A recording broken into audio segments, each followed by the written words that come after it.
Recent studies in Britain suggest the country's most rapidly growing demographic is Muslim, and the trend's stirring trouble with native Brits, who say their government is simply too scared to face the problems caused by the obvious immigration boom.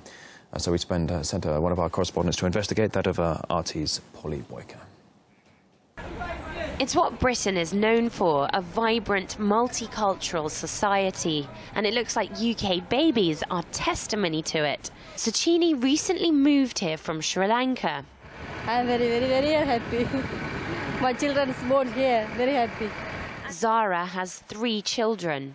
I was born in Bangladesh. They get good education, good living standard and everything. So yeah, prefer to live in UK than overseas. London has got so ethnically diverse that white Britons are now a minority here, as well as in 3 other British cities. Between the years of 2001 and 2011, nearly 4 million immigrants came to the UK as part of an immigration boom under the former Labour government. At the time, Westminster said that Britain needed working migrants to propel the economy.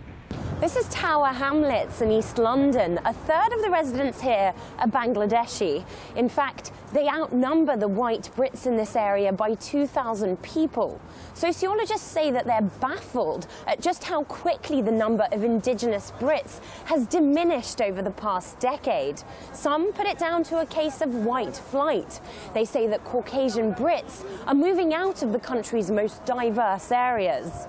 The leader of the opposition Labour Party recently admitted that his party got it wrong on immigration. And to those who lost out, we were too quick to say, like it or lump it. The truth is the public were ahead of us in seeing some of the problems of migration because they were seeing them in their own communities. And they were ahead of us in seeing the costs of migration as a whole. Poll after poll shows that the people living here are worried about the speed and the size of the influx. I'm an immigrant anyway, but for my opinion, I don't think Britain needs more immigrants at the moment. I think there are a lot of immigrants already here.